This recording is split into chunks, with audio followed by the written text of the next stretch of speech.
Salut les amis, bonsoir tout le monde, salam alaikum. Je vous retrouve ce soir pour cette deuxième chronique de l'année 2025 avec bien sûr notre fidèle, bien-aimé Jacob Cohen. Merci Wari, bonsoir à tous, c'est un plaisir de vous retrouver. Et ben voilà, j'espère que ça va être aussi intense et aussi intéressant. Eh ben, très bien. Écoutez, les amis, on continue sur TikTok, hein, partagez un maximum s'il vous plaît, on tapote, on partage. Sur les autres plateformes, comme d'habitude, je vais vous mettre le lien, vous aurez la possibilité de interagir avec nous. Et on va aller, bien sûr, sur la thématique, le sujet un petit peu de la servitude volontaire et les dernières actualités de Macron et le ministre canadien, voilà, Trudeau. Allez, c'est parti, Monsieur Cohen, je vous donne la parole. Et on y va. Alors, il y a quelques jours, Trudeau, qui était détesté dans son pays, enfin autant que Macron ici, a dit, bon, j'arrête les frais. Remarquez, il a démission, enfin, il a annoncé sa future démission alors que les élections auraient dû avoir lieu dans un an. Donc, c'est pas bon. Voilà, il va partir quelques mois avant et le pays est soulagé, etc.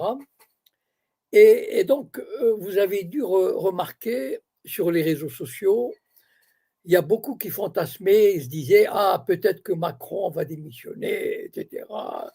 Et je suis sûr que si Macron démissionnait, ça serait la joie dans toute la France. Enfin, le pays serait heureux et tout. Et c'est là l'arnaque, moi, qui m'a un peu titillé, m'a interpellé. Voilà. C'est-à-dire, je me suis dit, attends, les gens seraient contents, très contents, parce qu'enfin, ils se débarrassent de Macron.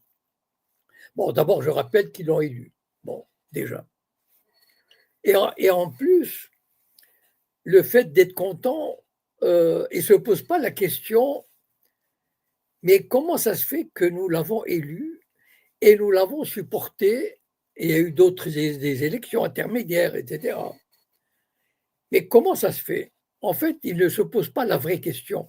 Les observateurs, ils disent, voilà, on veut se débarrasser de Macron. Bon. Mais pour le remplacer par qui? Et c'est là le hic. C'est-à-dire, ils vont le remplacer, ça je veux parier ce que vous voulez, ils vont le remplacer par un mec du système. Bon, je vous fais la liste très vite, hein.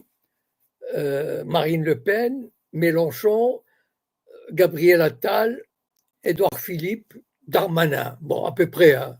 Bon. Et ce sont tous des gens du système. Bon. Vous avez vu sur le truc machin 19, les injections, l'Ukraine, des milliards, enfin 25 milliards donnés à l'Ukraine, aucun parti politique n'a osé dire ce qu'il fallait. Et en fait, le drame, c'est quoi la servitude volontaire? Bon, d'abord, j'invente rien. La servitude volontaire est un livre magistral écrit par un gamin de 18 ans en 1560 ou 70, quelque chose comme ça. Un ami de Montaigne. Je disais Étienne de la Boétie. Voilà, Étienne de la Boétie, un ami de Montaigne, qui a écrit la servitude volontaire il y a 4 siècles et demi. Donc, c'est pas, moi, j'invente rien. Enfin, je veux dire, c'est un truc bateau, disons. Et encore, à l'époque, il y avait un roi absolu quand même, c'est-à-dire une monarchie absolue. Donc, les gens, à la rigueur, ils n'avaient pas tellement le choix que d'obéir. Parce que, bon, il y avait les lettres de cachet, la police, etc. Mais depuis 2 siècles, on donne un bulletin de vote aux gens. Mais ce bulletin de vote, il ne l'utilise pas à bon escient. C'est-à-dire, il y a une schizophrénie chez les électeurs. c'est quoi la schizophrénie? C'est-à-dire, peut-être que le terme n'est pas correct, mais je vais vous dire ce qu'il recouvre à mon sens. N'importe qui autour de vous, interrogez n'importe qui, n'importe quel Français moyen, vous lui dites la gauche et la droite, c'est une différence? Ils vont vous dire, mais non, tu parles, c'est tous pareil, ils becquent à la même caisse, ils ont les mêmes avantages, etc., etc. Très bien. Et ça dure depuis 200 ans. D'accord? Bien. Et pourtant, à aucun moment, ces citoyens ne se disent, tiens, on va renverser la table. C'est-à-dire, par exemple, il y a un président qui se présente, eh bien, on va voter par exemple Jean Lassalle.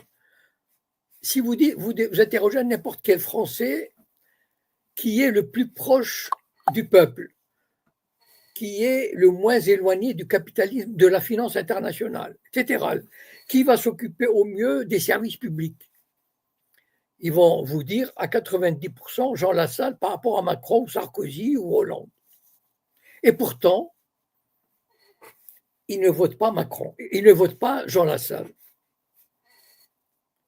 Je vais même pousser, je vais vous donner un exemple qui m'est resté dans l'esprit et qui montre, comment dire, c'est quoi la servitude volontaire, c'est-à-dire l'envie de se soumettre et d'être écrasé par le pouvoir et de l'accepter alors qu'on te donne un bulletin de vote et tu peux donner un coup de pied au derrière aux gangsters qu'on vous impose. Vous savez, en 2017, il y avait une élection législative, bien sûr, mais il y avait dans le département du Finistère. Le département du Finistère, c'est un département où il y a des Français qui travaillent. C'est un département de gens qui bossent. La pêche, l'élevage, etc. Ce sont des gens durs au travail, qui ont une éthique. Et pourtant, dans ce département, on leur dit, voilà, on vous présente Ferrand, j'ai oublié son prénom, Ferrand comme député d'En Marche. Ferrand est connu dans le Finistère. Il a exercé des trucs politiques, etc. Enfin bon. Sauf que on a appris que quelques mois auparavant, il a fait gagner à sa femme 500 000 euros par un tour de passe-passe administratif. Bon, je ne vais pas entrer dans les détails, enfin, mais c'était connu. Eh bien, au lieu, si les gens du Finistère l'avaient mis, ce type, en 4e position, c'est-à-dire il n'est même pas éligible au 2e tour, ce qui aurait dû arriver logiquement, eh bien, la classe politique se serait dit, oh là, mais les gens deviennent intelligents. Attention, on ne va pas pouvoir les rouler dans la farine comme on veut, comme on peut, etc. Pas du tout. Il a été élu au premier tour, avec 65% des voix. Eh bien, la servitude volontaire, ça veut dire, pour moi, enfin, je vais vous donner mon interprétation. Et après, vous direz ce que. Parce que, c'est-à-dire, moi, j'ai pas fait d'essai sur la servitude volontaire. Je suis ni sociologue, ni anthropologue, ni machin, etc. Mais j'observe, voilà. Et je me dis ceci, c'est que malgré eux, les électeurs, malgré eux, c'est-à-dire malgré ce qu'ils pensent, la gauche et la droite, etc., ils ont du mal à sauter le pas et à dire fuck you, les grands partis politiques, on va mettre à la place, même au niveau d'une mairie, au niveau d'un député, on va mettre un inconnu. Comme ça, on va vous montrer qu'on n'est pas dupe. Mais ils ne le font pas. C'est que, et on le savait, c'est-à-dire on le savait, vous savez que Tocqueville, on ne présente plus Tocqueville. Bon. vers 1830, il projetait d'établir le suffrage universel. Et on lui a dit, mais tu es fou, tu t'imagines, donner un bulletin de vote aux gens, mais ils vont nous chasser. Et il leur a dit, ne vous en faites pas, ils vont voter comme on leur dira. Donc en fait, pourquoi? Parce que la nature humaine, et là c'est une interprétation personnelle, voilà. Mais comment peut-on expliquer cette servitude d'un peuple cultivé, intelligent, qui sait ce qui se passe? Voilà. Par exemple, on sait que le président du Sénat s'est acheté un fauteuil à 40 000 euros hors taxe. Très bien. Mais je suis sûr que les gars de son parti, etc., l'année prochaine, s'il y a des élections, ils vont être élus. Ils vont pas leur faire, les citoyens ne leur feront pas payer le péché originel de vol et de violence, etc. Pourquoi? Parce que pour moi, la nature a créé l'homme en deux catégories. Il y a plusieurs catégories. Il y a intelligent et bête, beau et moche, etc. Mais vous remarquerez, regardez une classe de récréation, des gamins de 10-12 ans. Regardez-les jouer et observez qui va être le leader, qui va être le timide, qui va être le fort. Il y a déjà, la nature a distribué les rôles. Bon. Et au fur et à mesure de l'évolution de la société, les forts, les puissants, les intelligents, etc., ont occupé la place, ont occupé les places et les ont transmises souvent. C'est comme ça qu'on a, par exemple, une noblesse qui s'est perpétuée pendant des siècles, une bourgeoisie qui se perpétue depuis des siècles, etc. Donc, la nature crée des gens qui sont obéissants. Et lorsque j'ai pensé à ça, je me suis reporté à l'image du Mellah, c'est-à-dire le ghetto juif de Meknès, et je me suis rendu compte que dans une petite société de 20 000 habitants, de 20 000 personnes, on retrouve à peu près les mêmes schémas. Et donc, ces gens ont appris, ou en tout cas ils sont nés avec cette idée qu'il faut obéir à des gens qui sont légitimes. Ils sont là parce qu'ils sont légitimes. Voilà. Ils n'osent pas prendre leur bulletin et dire j'ai envie de foutre le bordel. Voilà. Ou bien j'ai envie de leur faire payer à ce type, etc. Voilà. Et c'est pour ça que, et pour ma part, ça ne changera jamais. C'est-à-dire parce que on a affaire à la nature humaine. C'est tous les discours, par exemple. Les gens se gargarisent de Macron, le RN, etc. Il y a des débats, il y a même des dizaines, sinon des centaines d'essais qui ont été écrits. Il y a des professeurs de droit qui se spécialisent dans la politique électorale, etc. Enfin bon, il y a des sondages, mais tout ça, c'est du vent. C'est-à-dire, on amuse la galerie pour donner, en fait, le citoyen.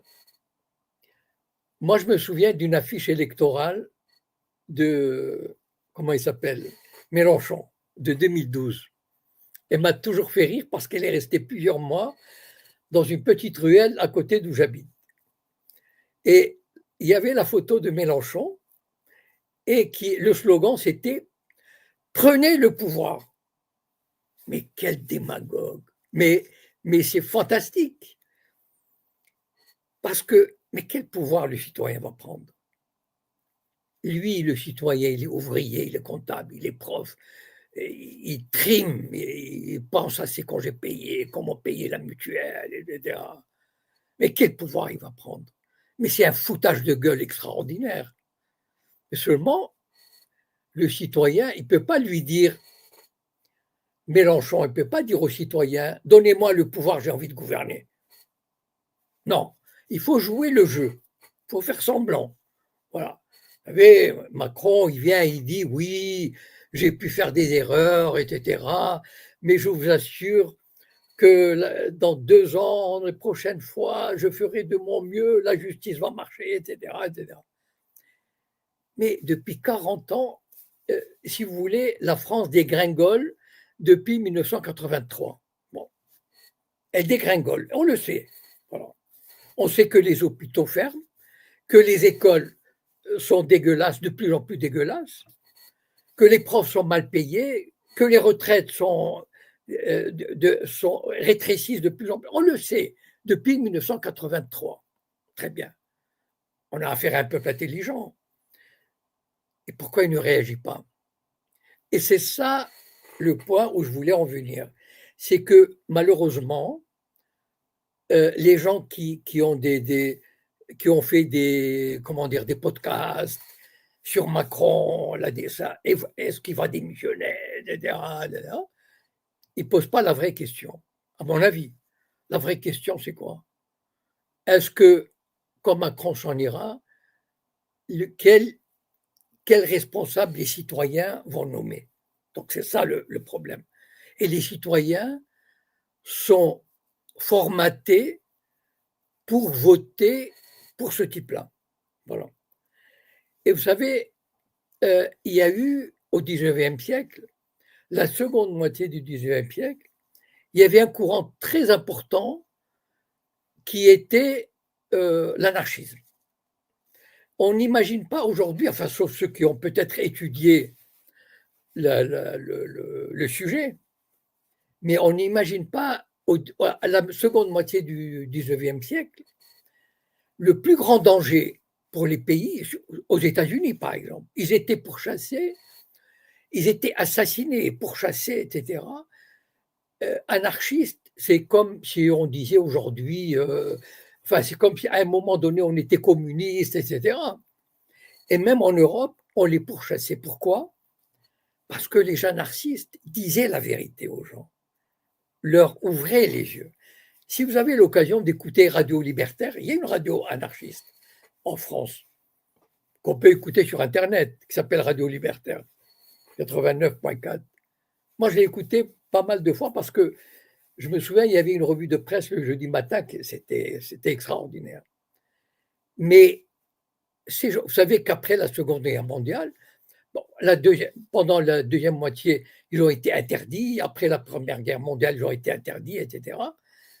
Parce que les socialistes n'ont pas été interdits. Jaurès, c'était un héros, Jaurès.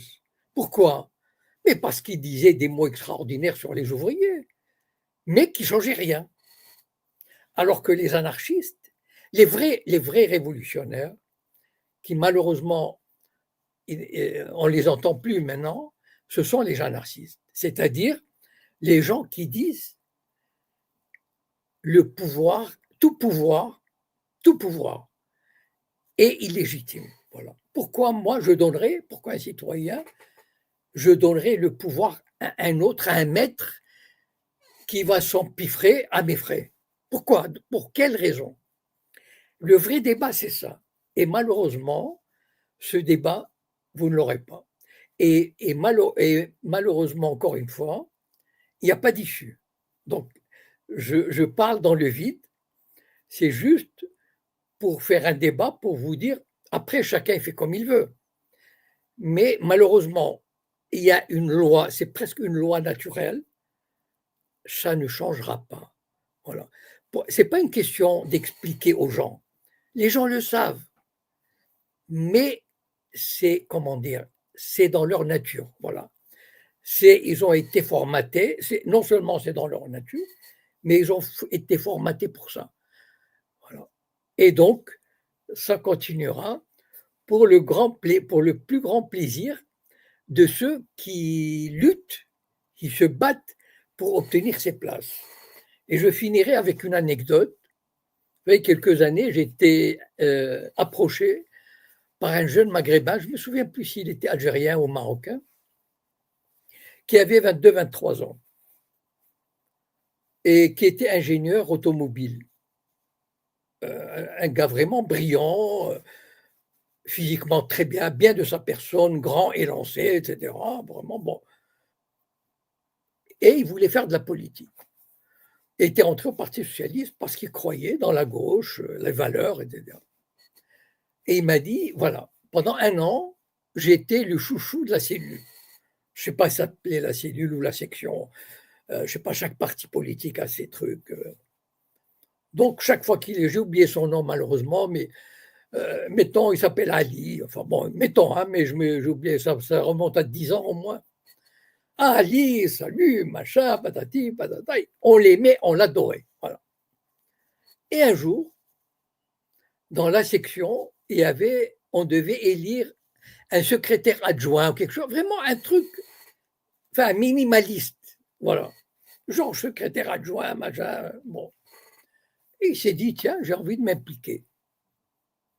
Et il a dit, je pose ma candidature. Et là, il m'a dit, Jacob, les couteaux sont sortis. J'étais plus le chouchou, j'étais un adversaire potentiel à abattre. C'est-à-dire, c'est un monde, c'est, comment dire, c'est un monde de mafieux. Vous savez, Chirac avait dit de Balladur ou de Raymond Barre, je ne me souviens plus l'un des deux, il a dit il ne peut pas devenir président parce qu'il n'a pas l'instinct de tueur. C'est-à-dire à un niveau, quand on rentre dans cette caste, dans cette mafia, parce que les places, vous savez, vous imaginez, à partir du moment où vous êtes conseiller municipal, conseiller régional, c'est la belle vie pour vous. C'est-à-dire, vous allez vivre aux frais de la République avec des avantages énormes sans rien foutre. Voilà. Et avoir le pouvoir. Et donc, les places sont très chères. Et malheureusement, le débat n'est pas bien placé. Voilà. Et malheureusement, c'est juste là ce soir, parce qu'on m'avait déjà, à un moment donné, j'avais parlé de la servitude volontaire. Il y a quelqu'un qui m'avait dit ça serait bien. Bon, l'occasion m'a été donnée avec cette histoire de Trudeau. Parce que vous savez, par exemple, Trudeau, bon, il a démissionné, mais il a fait son job. Voilà. Après 8-9 ans, comme Macron d'ailleurs, au bout de 10 ans, il va partir tranquille. Il aura fait son job. Les gens le haïssent. Et après, il aura de belles places après. Et il y aura quelqu'un d'autre qui va venir continuer le travail. Et les gens n'y verront que du feu, volontairement.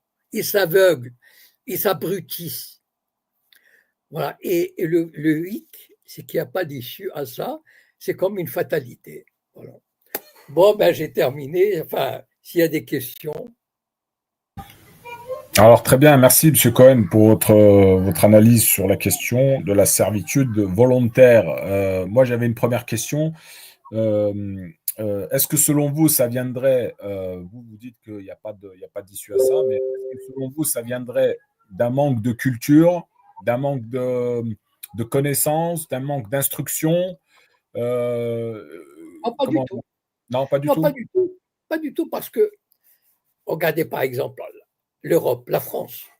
C'est un pays, mettons par exemple, au moment de Mitterrand, la France était à l'apogée de l'éducation. Il faut imaginer ce qu'était le certificat d'études il y a 40 ans. Vous n'aviez pas idée de ce que c'était le certificat d'études. Moi, je me souviens, le certificat d'études, ça veut dire je ne faisais plus de fautes d'orthographe. Vous imaginez ça?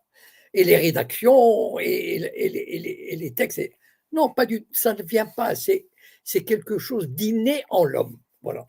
C'est-à-dire que il y a des hommes, malheureusement, que la nature a créés pour être des serviteurs. Voilà. C'est-à-dire ils n'ont pas la capacité de dominer. Vous savez ce que Céline disait? Vous savez, Céline, bon, il était terrible, Céline, dans sa vision de la société. Et il n'appréciait pas beaucoup, vous savez, il n'appréciait pas beaucoup le peuple. C'est-à-dire, on disait, le peuple, il est pétri de qualité, la classe ouvrière, etc. Mais lui, il disait, et c'est ça la vision réaliste, cynique même de la société, c'est qu'il disait, un ouvrier, c'est un patron qui n'a pas réussi.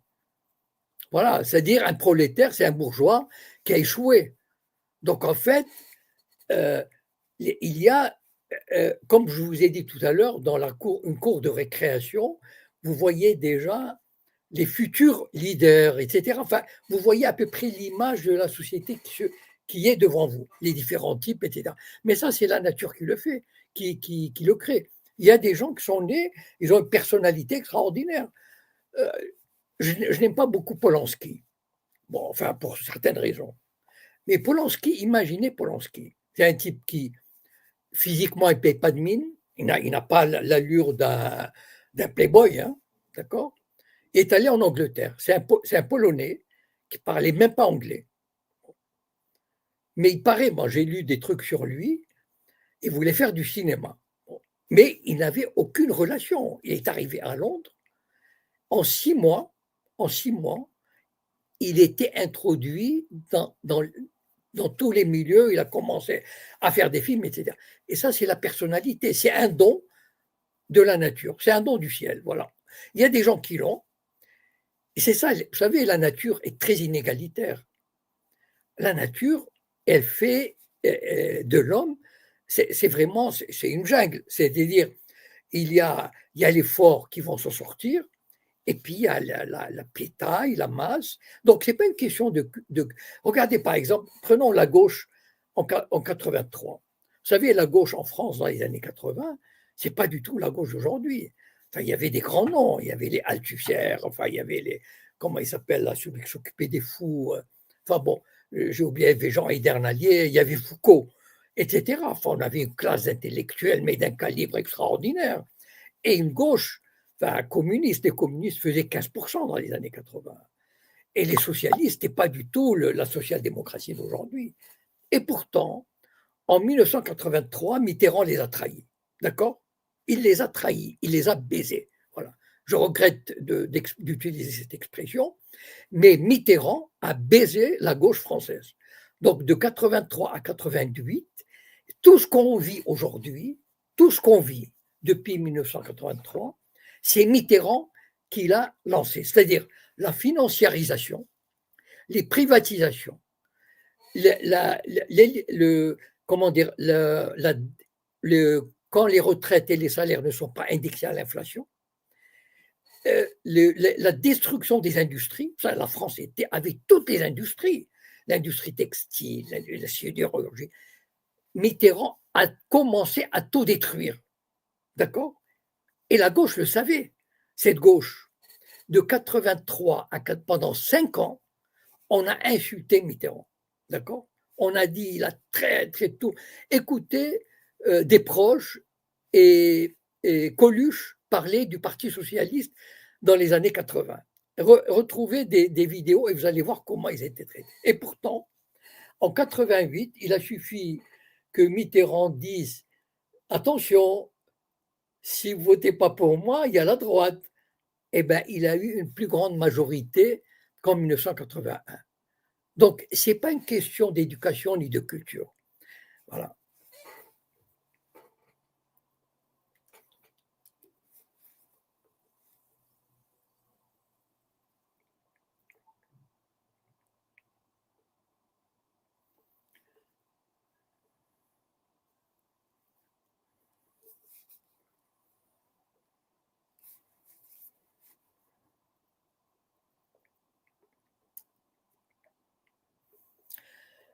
Il y a un problème là.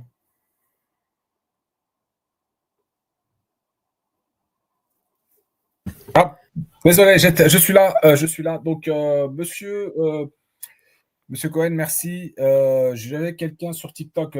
Bounamed, tu veux prendre la parole?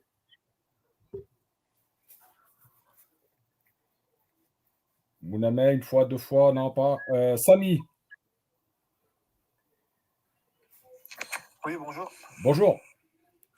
Alors, j'avais une petite question pour Monsieur Cohen.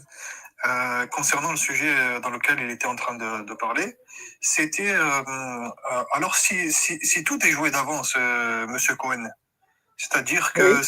euh, si des partis politiques embrigadent, comme vous dites, la population et qu'on n'a pas notre mot à dire. C'est ce que je comprends, quoi, à peu près. Alors, quelle est la marge du peuple face à ces politiques, quoi? Quelle est la marge? En quoi peut jouer le peuple, quoi? Alors, de temps en temps, non, de temps en temps, le peuple réussit par un miracle, disons. Voilà, par exemple, l'élection de Mitterrand en 81 a été ressentie comme quelque chose d'extraordinaire par le peuple français, qui a cru. Bon, il se peut, par exemple, que en Allemagne, le peuple renverse la social-démocratie actuelle et instaure un régime qui, comment dire, il va s'occuper mieux des intérêts du peuple, comme cela peut se passer en Roumanie. Voilà. Donc, c'est pas le peuple parfois peut avoir des sursauts, soit par les manifestations, soit par le vote, soit par la violence. Mais ça, ce sont des exceptions. C'est-à-dire que dans temps normal, dans la suite logique des choses, regardez par exemple le peuple français, encore une fois, je regrette de revenir là-dessus, mais depuis 40 ans, il fait confiance, en tout cas, il ramène cette classe politique qui le fait couler depuis 40 ans. Alors, là, ce que je veux dire, moi, j'ai envie juste de faire prendre conscience aux gens. Après, chacun, il tire les conclusions qu'il veut. Moi, personnellement, je pense que ça ne veut pas dire qu'il faut se désintéresser de la chose publique, comme on dit, mais, disons, ne pas trop s'appuyer dessus. C'est-à-dire, pour moi, il faut peut-être se tourner vers enrichir sa propre personnalité, sa famille, son bonheur, et cultiver son esprit, ou comme on disait à une certaine époque, cultiver son jardin. C'est-à-dire enrichir ce qui fait sa personnalité. Voilà. Et donc, il ne faut pas oublier, il ne faut pas perdre de vue que c'est peut-être ça le plus important pour un homme, enfin pour un être humain. Ce n'est pas un homme par rapport à une femme. Voilà. C'est peut-être ça le plus important. C'est-à-dire que ne pas se perdre, enfin en tout cas, je donne mon opinion, après chacun fait comme il veut. C'est-à-dire qu'il ne faut pas se laisser berner, il ne faut pas se laisser leurrer par des leaders politiques qui vous disent « je veux vous mener vers ceci, je veux vous mener vers cela », etc. Voilà. Ça ne veut pas dire qu'il faut se désintéresser, pas du tout. On peut s'intéresser, moi je m'intéresse, etc. Mais j'ai appris à développer une espèce de distance parce que, voilà, vous savez, je vais vous raconter une anecdote. À l'époque où Asselineau a eu des problèmes avec certains membres de... Bon, il a été, enfin bon, vous savez, il y a 5-6 ans, on avait dit qu'il avait envoyé des SMS un peu douteux à 2 ou 3 personnes, enfin bon. Et les bouches se sont ouvertes. C'est-à-dire, il y avait des gens qui ont dit oui, ceci, cela. Et à l'époque, c'était vers 2018-2019, il y avait des gens qui faisaient des vidéos. Malheureusement, je ne l'avais pas enregistré à l'époque, d'un certain Mathias, qui avait 35 ans et qui habitait une ville de province. Et qui avait dit, bon voilà, j'ai donné 7 à 8 ans de mon existence, j'ai sacrifié ma famille, mon travail, etc., à l'UPR ou à Asselineau. Et tout ça, et là, aujourd'hui, je me retrouve comme un con. Voilà. Donc, c'est ça que j'aimerais, enfin, que vous pensiez à ça, c'est tout. Moi, chacun fait comme il veut. C'est juste ne pas s'illusionner du combat politique. Ça ne veut pas dire que si quelqu'un veut voter, on peut voter, aider un parti, etc. Mais il faut toujours, à mon avis, garder ces distances et ne pas perdre de vue que sa propre vie, sa propre existence, sa propre famille, etc., ont la priorité sur le reste. Parce que le reste, parce que la politique, c'est de l'arnaque et du vent. Voilà. Très bien, merci. Samy, je crois que tu avais une deuxième question. Oui, Ouais, alors, Monsieur Cohen, merci beaucoup pour la réponse, déjà, premièrement. Ensuite, le constat est terrible. Hein. Le constat est terrible dans le sens où nous avons grandi dans une France. Personnellement, moi, je suis jeune et en même temps, je me considère aussi d'une certaine génération où j'ai connu, par exemple, les années 90-2000. Bon, c'était très différent de maintenant et de ce que j'ai vu dans mon enfance jusqu'à maintenant, j'ai l'impression que la France se fait démanteler, quoi. Mais se fait démanteler, mais justement, on ne trouve pas la réponse. On n'arrive pas à trouver la réponse. Pourquoi, quoi? C'est-à-dire que dans tous les domaines, dans le domaine de l'éducation, dans le domaine de la politique, dans le domaine de tout le monde du travail, financièrement, on a fermé aussi les sites nucléaires, on a délocalisé les usines à l'étranger. Voilà, on a diabolisé une certaine partie voilà. Donc, je sais que vous savez de quoi je vais parler, Monsieur Cohen. Voilà. Oui. Non, mais tout ça a été voulu. C'est pas arrivé par hasard. Vous savez, quand les gens disent mais comment, mais ils sont cons, ils ont fermé les sites nucléaires, ils ferment les hôpitaux alors qu'on en a besoin, mais pas du tout. Ce sont l'école, on détruit l'école, etc. Ce sont des politiques voulues. Voilà. C'est pas, ils ne sont pas bêtes, ceux qui font ça. Parce que il y a certaines personnes, il y a certains organismes, je ne sais pas, qui ont décidé que, bon, vous savez, c'est arrivé avec la chute du communisme. L'existence de l'URSS et des partis communistes en Europe de l'Est agissait comme un épouvantail. C'est-à-dire que les gouvernements occidentaux se disaient « Oula, il faut qu'on montre à nos populations qu'on est meilleur que le communiste. » Voilà. C'est-à-dire qu'il ne faut pas que nos populations se tournent vers le communisme. Et donc, on leur offre la sécurité sociale, l'éducation gratuite, les hôpitaux, etc., etc. Mais quand le communisme est tombé, il n'y avait plus cette menace. Vous savez, juste pour vous dire un truc, les jeunes, ils ne savent peut-être pas ça, mais jusque dans les années 80, quelqu'un qui gagnait, mettons, 10 millions de dollars aux États-Unis, il payait 80% d'impôts. Je répète, quelqu'un qui gagnait 10 millions de dollars aux États-Unis payait 8 millions, alors les acteurs, les businessmen, etc., etc. Or, Reagan et Thatcher ont changé ça. Aujourd'hui, on a des personnes physiques, ça n'existait pas, ça, qui ont 100 milliards et ils ne payent même pas 1 milliard d'impôts. C'est-à-dire qu'il y a une caste qui a décidé, alors c'est une caste, ça veut dire les businessmen, les BlackRock, les actionnaires, etc., enfin, le complexe militaro-industriel, ils se sont dit, à partir de 1990, on va enlever le pain de la bouche à la classe moyenne et ouvrière. Voilà. C'est-à-dire, on va les serrer comme des citrons. Voilà. Et nous, on va se prendre le fric. Voilà. Par exemple, quand on a payé 1,4 milliard pour nettoyer la Seine, est-ce qu'elle a été nettoyée? Non.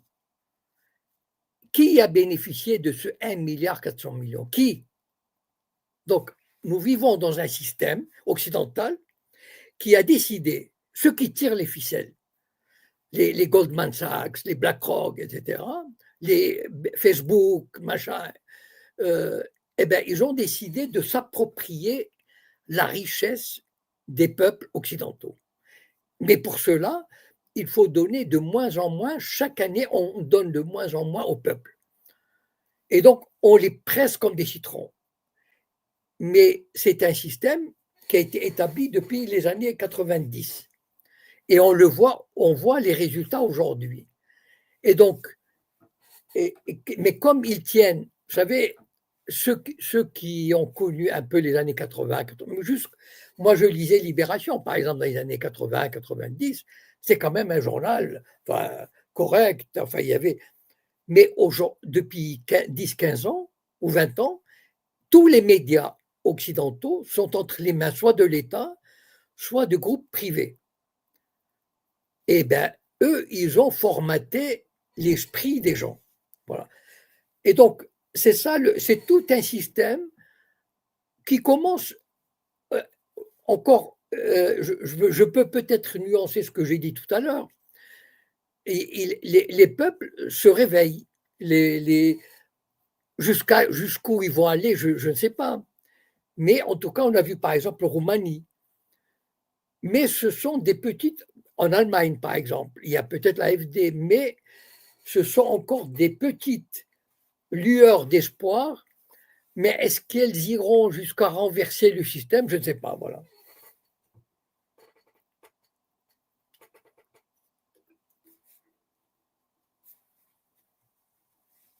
Là, je disais donc il y avait un autre intervenant malheureusement. Je crois qu'il a du mal à vous affronter, Monsieur Cohen. Vous le terrorisez.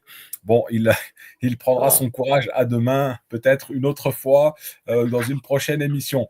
Samy, je te donnerai la parole après si tu veux bien. Monsieur Cohen, on va aller un petit peu sur l'actualité et Oui, et qu'est-ce que je voulais dire? J'ai cette histoire avec Médecins sans frontières à Toulouse. oui, Vous avez entendu oui, parler?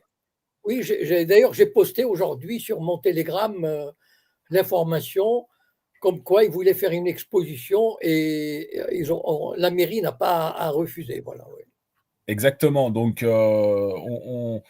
on connaît. C'était une exposition, bien sûr, concernant la situation à Gaza, hein. Exactement, Euh, exactement. Et effectivement, le maire est revenu sur cet épisode pour expliquer aujourd'hui les raisons de sa décision.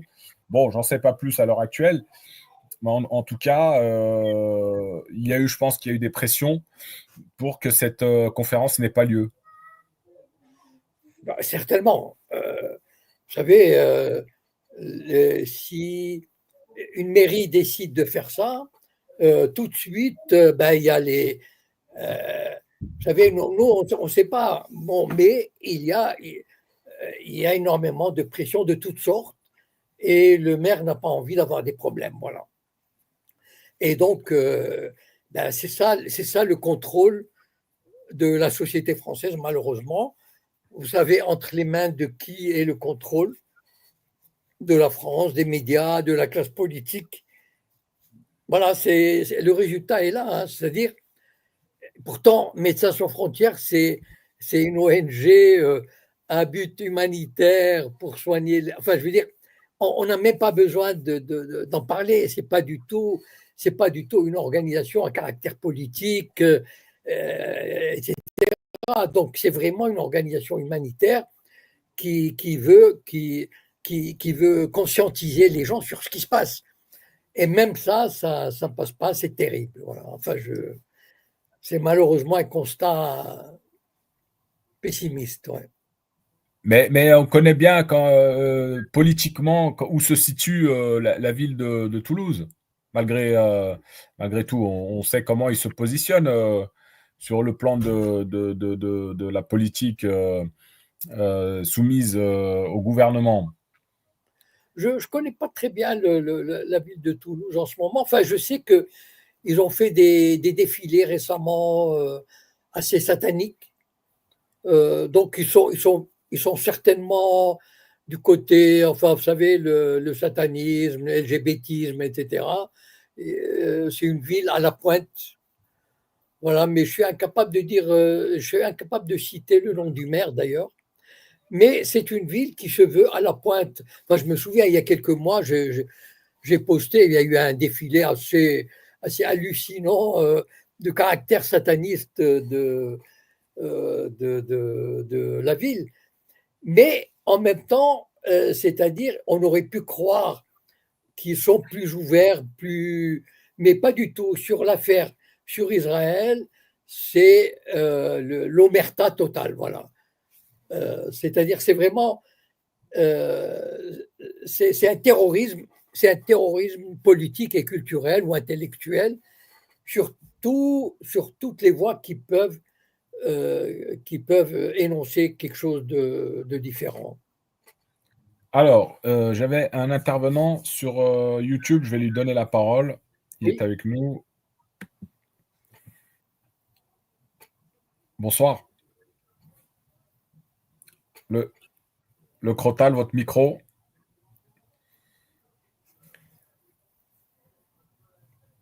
Allô? Excusez-moi, bonsoir Monsieur Cohen, bonsoir Altitude. Bonsoir. Vous m'entendez là? Oui, merci. Oui. Oui, j'avais oublié d'activer le micro forcément.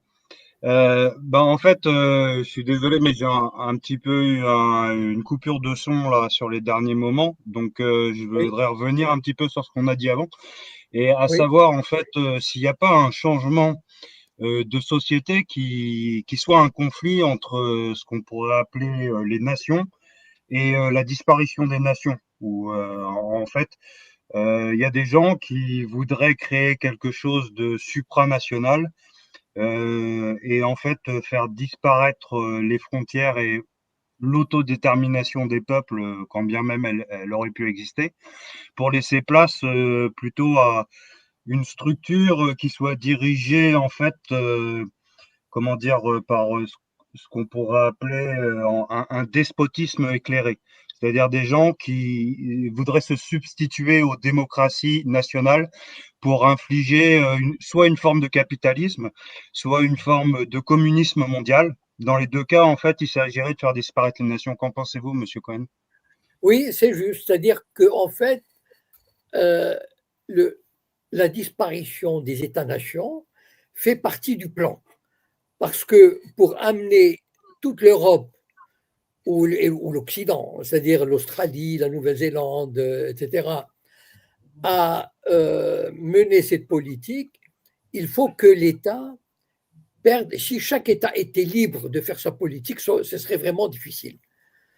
Et donc, en tout cas pour l'Europe, par exemple, le fait que les pays européens, les 27 pays européens, et ils veulent intégrer tous les autres pays de l'Europe, c'est-à-dire pour empêcher toute expression nationale souveraine qui serait indépendante et donc capable de prendre des mesures différentes que celles imposées par le centre de Bruxelles. Voilà. Par exemple, la Roumanie, on va l'empêcher d'élire un président nationaliste. Et donc, justement, c'est ça. Par exemple, la Hongrie, on l'a puni, on lui a soutiré, on ne lui a pas donné 1 milliard d'euros auquel elle avait droit, ce qui représente presque 10% de son produit intérieur brut. C'est-à-dire que les peuples européens, soi-disant, on leur a dit, venez, on va vous intégrer à l'Europe, mais en fait, c'est pour les empêcher d'avoir une politique indépendante. Aujourd'hui, pratiquement aucun État européen ne peut, ne peut avoir une politique. Regardez ce qui s'est passé avec les injections, avec l'Ukraine, etc., avec l'énergie. Et donc, en fait, c'est vrai que ça a beaucoup aidé, enfin, ça a beaucoup poussé cette politique d'intégration. Et je pense que le salut viendrait le jour où cette structure disparaîtra. Voilà. D'accord, merci beaucoup pour votre réponse. Et donc, en fait, moi j'ai l'impression, pour donner juste mon impression, c'est qu'on a dérivé. C'est-à-dire qu'au début, l'Union européenne n'était pas quelque chose qui pouvait être nuisible, mais plutôt une coopération entre les nations, une Oui. mise en accord. On essayait de faire une symphonie. Et maintenant, il y a une sorte de chef d'orchestre qui pourrait être la Commission européenne et qui voudrait en fait chapeauter tous les autres États et les faire taire. Mais en fait, c'est plutôt mondial parce que ça viendrait plutôt des États-Unis et j'ai l'impression qu'il y a des gens qui veulent faire vraiment disparaître les nations et donc imposer une vision du monde en faisant croire qu'elle nous est bénéfique alors qu'au fur et à mesure, les peuples se rebiffent. oui, mais aujourd'hui, quand même, il y a. Bon, ceux qui sont dans ce schéma, c'est surtout le camp occidental. Donc Oui, l'Europe, les États-Unis, le Canada, la Nouvelle-Zélande, l'Australie, voilà. Mais le reste, et d'ailleurs, aujourd'hui, on assiste à un changement quand même qui se crée avec les BRICS. Ça veut dire que l'Amérique ne dicte plus sa volonté. L'Europe est dans une situation très difficile, c'est-à-dire que l'Europe est en train de s'appauvrir de façon terrible. Enfin, elle perd, elle n'a plus d'industrie, elle n'a plus d'agriculture. Ça va être le tiers-monde dans 10 ans, dans 10 ou 20 ans si ça continue comme ça. Et donc, c'est pas, je veux dire, c'est pas inéluctable cette évolution. L'élection de Trump va quand même marquer un coup d'arrêt à tout ça parce que toute l'idéologie woke du genre, des genres, etc., eh ben, ça va être un coup d'arrêt. Donc, finalement, ce n'est pas. Enfin, les perspectives peuvent être. Il peut y avoir enfin, comment dire, une raison d'espérer, voilà. Surtout avec la disparition du dollar. Et puis, mine de rien, les Occidentaux, c'est 20% de l'humanité.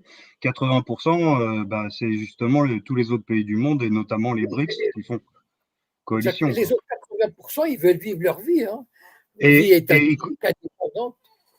voilà, et puis ils commencent à dépasser, en fait, bah, notamment la Chine, technologiquement, sur bah, tout ce qui est consommable, et puis sur ce qui est militaire, les Russes seront les premiers au monde.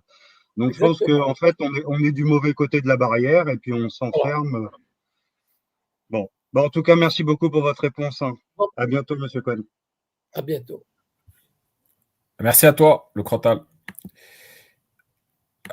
Alors, il y avait une question dans le chat que je vais vous Oui. poser, Monsieur Cohen. C'était concernant, bien sûr, alors, le sujet de la servitude volontaire.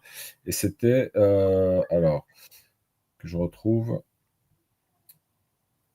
Voilà.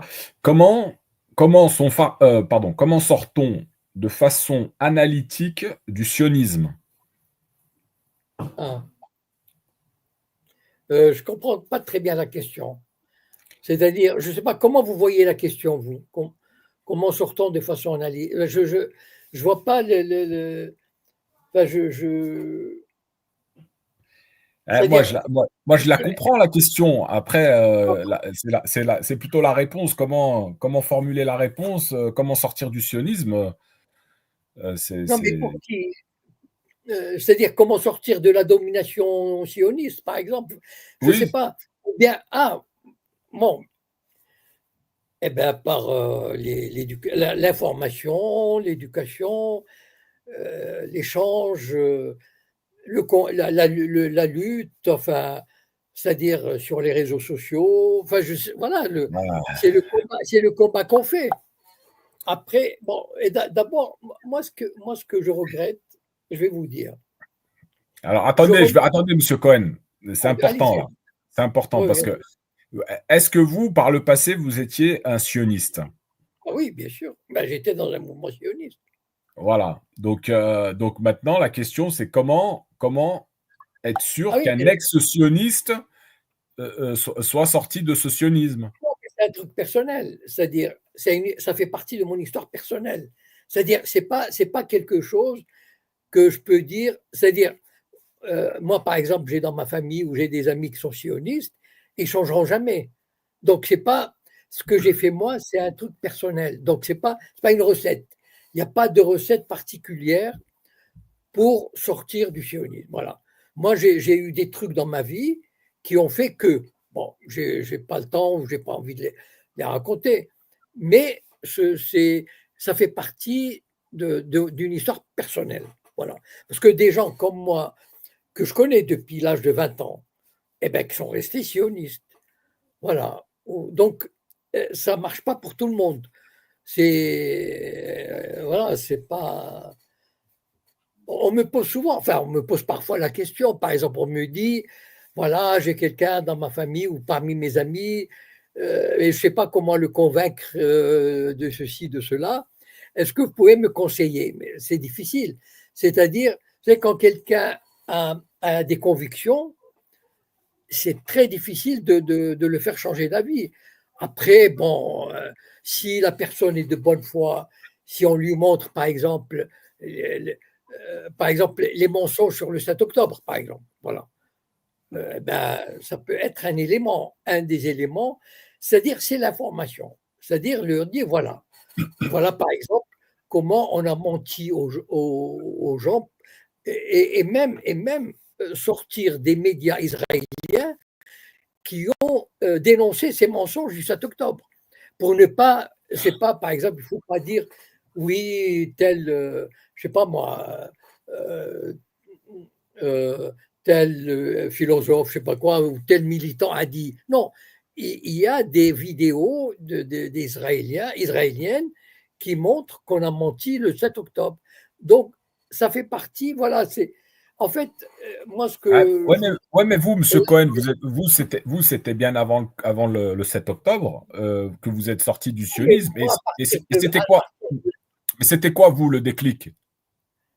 Non, mais ça rentre dans des histoires personnelles. Enfin, ça n'a rien à voir. Enfin, bon, ça fait partie c'est mon histoire personnelle qui m'a touché à moi, mais qui m'a touché moi, mais en fait, qui aurait pu, c'est-à-dire, ce qui m'est arrivé à moi, c'est arrivé à des gens, les mêmes choses comme moi, et qui n'ont pas changé. Moi, j'ai peut-être une nature un peu, comment dire, peut-être j'ai un petit élément de scepticisme, de résistance ou d'éveil. Voilà, peut-être. C'est-à-dire que quand j'ai eu à 20 ans, 21 ans, 22 ans, par exemple, je ne vais pas raconter des trucs personnels, mais ce qui m'a choqué avec le sionisme, comme ça a choqué beaucoup de Marocains d'ailleurs, c'est le racisme que l'État d'Israël a pratiqué vis-à-vis des Juifs marocains quand ils sont arrivés en Israël. Voilà. Ça, pour moi, ça a été un des éléments qui ont ébranlé mes convictions. D'accord? Mais moi, j'ai eu cette capacité, je ne sais pas pourquoi, mais j'ai eu cette capacité d'analyser ce qui s'est passé et de me dire, tiens, l'idéologie sioniste n'est pas du tout ce qu'on nous a raconté. Voilà. Par contre, je connais des gens qui ont vu les mêmes choses que moi, c'est-à-dire le racisme du sionisme ashkénaze ou du sionisme européen vis-à-vis des juifs arabes, et ils n'ont pas changé d'avis. Donc c'est une question, là aussi, voilà, il n'y a pas de recette. Mais disons, mais il faut faire quand même cette information, c'est important. Très bien. Alors, il y avait Rachid qui est avec nous, qui avait une question. Non, il n'y a pas de souci. Merci, Monsieur Cohen. Rachid, bonsoir. Bonsoir à tous. Bonsoir, Monsieur Cohen. Bonsoir. Moi, j'avais une question à poser. Je veux dire, le sionisme, bon, comme vous l'expliquez, tout ça. Comme nous, on connaît un petit peu, on a une image du sionisme en Europe, qui est, par exemple, en fait, la question c'est quel est le fief du sionisme en Europe? Je veux dire, le plus gros, là où ils ont le plus la mainmise, les sionistes en Europe. On sait que c'est l'État c'est l'Angleterre, la Grande-Bretagne, qui a fait que l'État sioniste soit créé, enfin Israël, quoi. Mais je veux dire, quel est l'endroit où qui reste le plus, le plus, quel est le fief du sionisme en Europe? Allez, parce que je sais qu'en Espagne, ils ont un petit peu rejeté la politique sioniste, hein. En Italie, un petit peu aussi. Au Portugal, de la même manière, un petit peu aussi. Mais je veux dire, quel est le dernier fief puissant du sionisme en Europe? Eh ben, c'est là où il y a les plus grandes communautés juives. Donc la France, et puis la Grande-Bretagne, et puis l'Allemagne. Pourquoi? Parce qu'en ayant une forte communauté juive, eh ben, on a des sayanim. C'est-à-dire, on peut avoir, par exemple en France, moi j'estime qu'il y a entre 4000 et 5000 sayanim qui travaillent pour Israël, pour le Mossad. 4000 à 5000, c'est colossal. C'est-à-dire peut-être 300 dans les systèmes médiatiques, 300 dans la politique, 500 dans l'économie, 100 dans la publicité, 200 dans l'édition, je sais pas moi, 800 dans le monde universitaire. Et donc, ce sont des gens capables qui sont infiltrés dans tous les secteurs que je viens de citer. Le cinéma, par exemple, quand vous avez un BHL qui a été pendant 20 ans le président de la commission d'avance sur recette. Voilà, c'est un exemple concret. Voilà. En France, pour faire un film, si on n'a pas d'avance sur recette, on n'a pas d'argent pour le faire. Voilà, c'est connu. Dieudonné a essayé de faire un film sur l'esclavage en 2000, on ne lui a pas donné l'argent. Voilà, en 2000. Bon. Et donc, quand vous avez un sioniste qui est à la tête, voilà, rien que ça, du cinéma, de la distribution du fric du cinéma, eh ben, il va pousser les films qui sont pour Israël, par exemple comme Yvan Attal, qui a fait des films sur le Mossad, etc. Bon, voilà. Mais s'il y a un film qui gêne, eh ben, d'ailleurs, vous ne verrez jamais un film qui, comment dire, qui serait favorable au monde arabe, au tiers-monde, à la Palestine, etc., parce qu'il ne recevra pas d'argent. Mais partout, c'est à peu près pareil. Dans le monde de l'édition, dans les médias, c'est flagrant. Enfin, j'ai raconté quelques anecdotes, etc. Dans le monde de la publicité. Donc, c'est là où le sionisme est fort. Regardez, par exemple, en Grande-Bretagne. Il y avait le chef du Parti travailliste qui s'appelait, j'ai oublié son nom, désolé, et un juif, c'était un juif, d'accord? Le chef du Parti travailliste, il y a 5-6 ans. Et il était vraiment contre Israël, c'est-à-dire contre la politique israélienne, etc. Eh bien, ils ont réussi à le dégommer. Vous imaginez, enfin, je veux dire, il faut être, enfin, c'est costaud quand même. C'est-à-dire, le type, il est chef du Parti travailliste, il va devenir le Premier ministre. Eh bien, ils ont mené des campagnes telles que le type a été obligé de démissionner.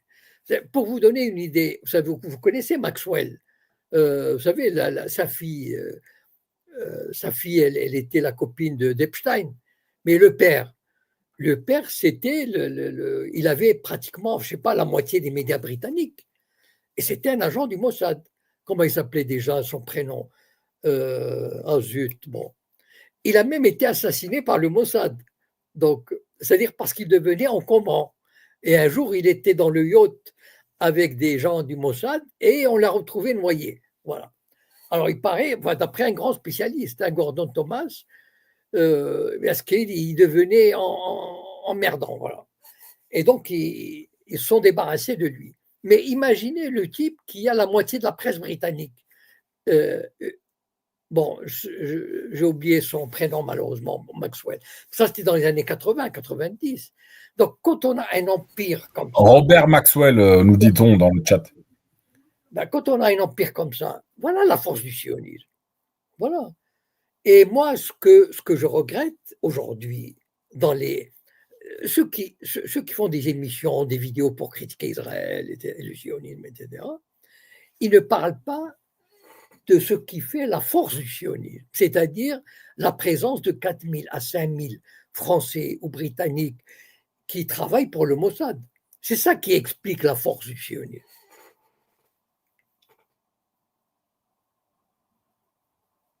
Alors, on arrive au terme bientôt, Monsieur Cohen. Juste, oui. Donc, question du sionisme. Le sionisme tue aujourd'hui et il tue à Gaza. Et aujourd'hui, donc, selon une étude, du moins une étude, le nombre de morts à Gaza serait sous-estimé à 40%. Oh, certainement, parce que le nombre de morts, c'est-à-dire les corps qu'on retrouve. Mais imaginez, enfin, je sais pas, les milliers de corps qui sont enterrés sous les gravats, etc., ou ceux qui meurent après par de maladies, de faim, de froid et tout. Non, c'est juste horrible.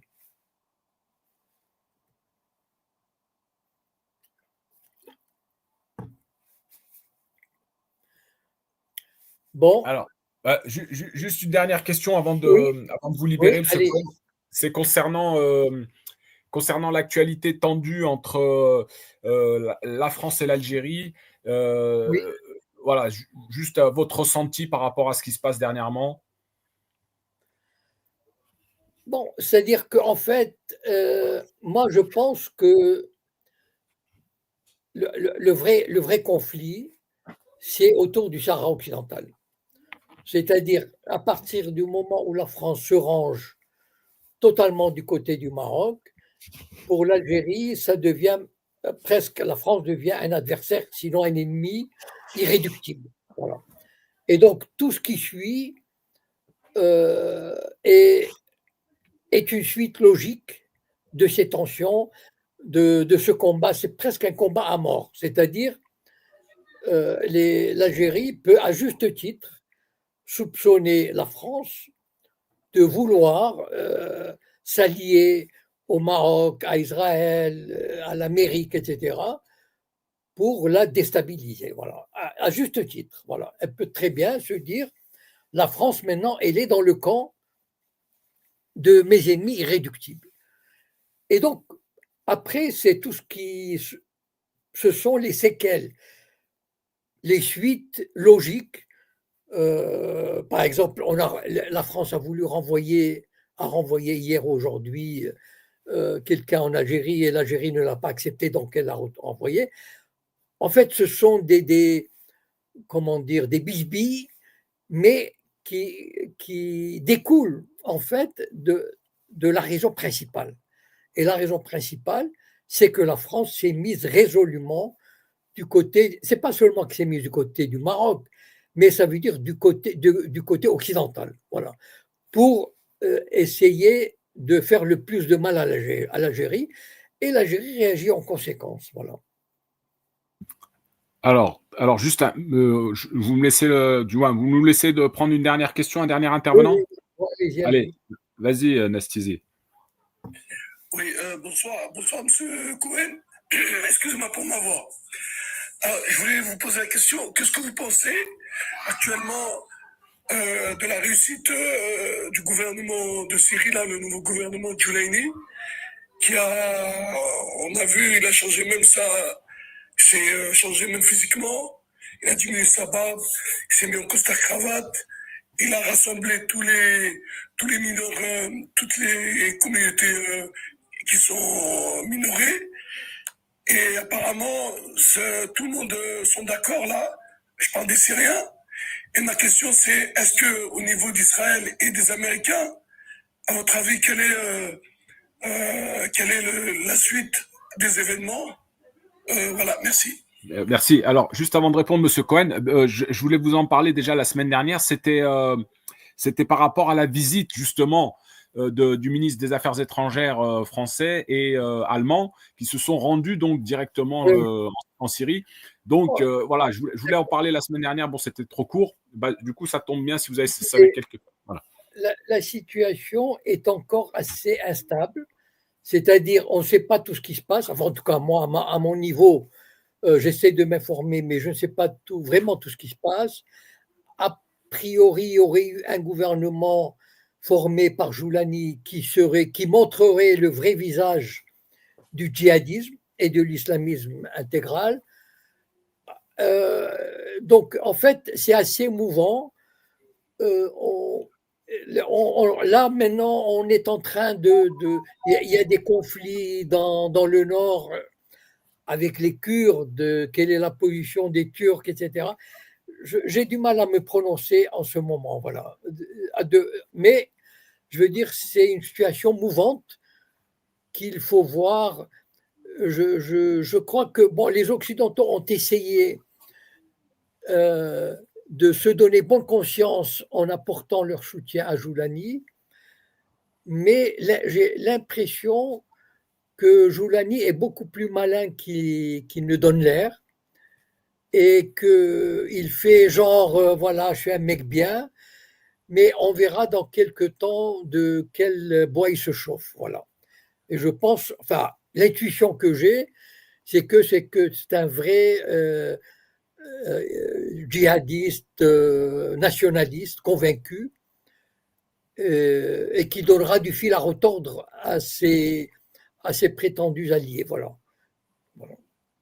C'est tout ce que je peux dire pour l'instant. Voilà. Bon, très bien, on aura l'occasion d'en reparler. Merci encore. On se donne rendez-vous la semaine prochaine. Bien sûr, bien sûr. Bon week-end et reposez-vous bien. Merci, je vous souhaite une bonne soirée. Finalement, le Doliprane a bien fonctionné. Bon, je vous souhaite une bonne soirée et à la semaine prochaine. Merci beaucoup. Au revoir. Au revoir. Voilà les amis, donc je vais clôturer le live sur YouTube. Je voulais juste dire un petit mot quand même concernant la fameuse cagnotte, toujours la même, pour Nabila Kilani, la sœur palestinienne qui